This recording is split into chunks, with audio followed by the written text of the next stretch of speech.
A joint session in Congress is set to take place this week to certify President-elect Joe Biden's win. But some Republican senators are calling for electoral votes to be reviewed again. Now, some are wondering what this means for not only Biden, but President Trump. 23 ABC's Alex Bell is joining us live from the elections office in downtown Bakersfield and has more on what we can expect from this week's session and what this means for Biden. Alex? Yes, on Wednesday, Congress is set to meet to not only count those electoral votes, but ultimately confirm the presidential election. But recently, 11 Republican senators, they came out in a statement saying that they plan to object some of those electoral votes. I spoke with a local political contributor here who says that he doesn't have much hope for those plans, especially because in order to stop Congress's confirmation of the presidential election, first you need a majority vote in the House. And he says that's just not going to happen. On January 6th, you have a joint meeting of Congress where the House of Representatives and the Senate meet together. And typically, this is an absolutely insignificant meeting. It's typically a formality. January 6th is a day that many are looking towards as Congress will hold a joint session to officially name the new president of the United States, meaning President-elect Joe Biden's Electoral College win is set to become official. But this year, 11 Republican senators such as Ted Cruz of Texas and Ron Johnson of Wisconsin, among others, released a statement saying they'll object some of those electoral college votes, alleging election irregularities and claims of widespread voter fraud without evidence. The Republican senators also demanding an emergency 10-day audit. Jeremy Adams, a political science professor and analyst, says that objection attempts have been made in previous years, but this year is different. You have 140 members of the Republican conference who are objecting. And very famously in the Senate now, you have 11 senators led by Ted Cruz who are also objecting. Adams adding that the only way the election would not be certified is by getting a majority vote in the Democrat-controlled House. Only 11 Republicans are going to participate in this, and some of them, in fact, find this to be absolutely reprehensible. People like Ben Sasse of Nebraska, Mitt Romney of Utah. We all know even the Senate Majority Leader, Mitch McConnell, begged some of them, Senator Hawley, not to do this because they knew that it had absolutely no chance of success of getting a majority vote in either chamber. Adams says the objections likely won't succeed, and there may be another reason some Republican senators are objecting.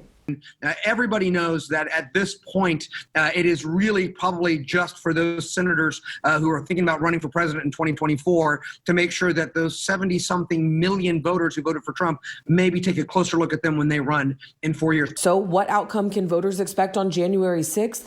Adams says don't expect any big changes. It's fairly certain that this will go absolutely nowhere. Remember, majority wins in the House and in the Senate, and we already know where almost everybody stands in those bodies. All 535 people are pretty much on record, so the outcome is pretty much guaranteed. Now, we did reach out to Congressman David Valadao to get his thoughts on the upcoming joint session.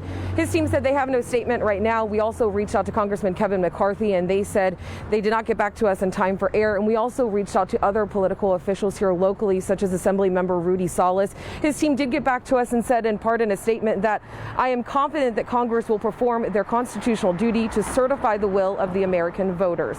Again, we will have this on our website, turnto23.com. Reporting in downtown Bakersfield, I'm Alex Bell for 23 ABC News, connecting you. All right, Alex, thanks. And turning now to the Senate runoff in Georgia. The race, which has dragged on since November, could have a major impact on the future of the Senate majority. Here to talk about the implications of the election with us tonight is our 23 ABC political analyst and Bakersfield College professor, Alan Bowler. Alan, of course, thank you for joining us tonight. I do want to start with why the Georgia Senate election is important to the beginning of the next presidency. Well, right now, the Senate is divided 48-50, and there are 48 Democrats and 50 Republicans. So the final two seats are going to be filled by the state of Georgia. And if Democrats win both of those seats, then it would be a 50-50 tie. And since they are going to hold the vice presidency and the vice presidency gets to make the tie-breaking vote, if the Democrats win both of those seats, it would mean that they would take control of the Senate and thereby take control of the Congress and have a united control of government. If Republicans hold on to at least one of those seats, then Republicans would have at least part of the control of government and would be a lot easier for them to stop Democrats from what they're hoping to do. Now, at this time, who looks to be leading, and is there any chance that it could change? Well, I would call it a toss-up. I would say at this point, if I had to pick, I would probably say that the Republicans are probably a little bit favored.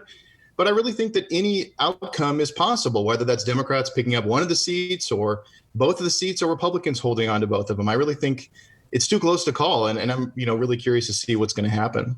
I do want to talk to you a little bit about that leaked phone call between President Trump and the Georgia Secretary of State. The president said, quote, "All I want to do is this. I just want to find 11,780 votes, which is more than we have. Fellas, I need 11,000 votes," end quote. So do you think this impacts the decision voters in Georgia will make? And if so, how much?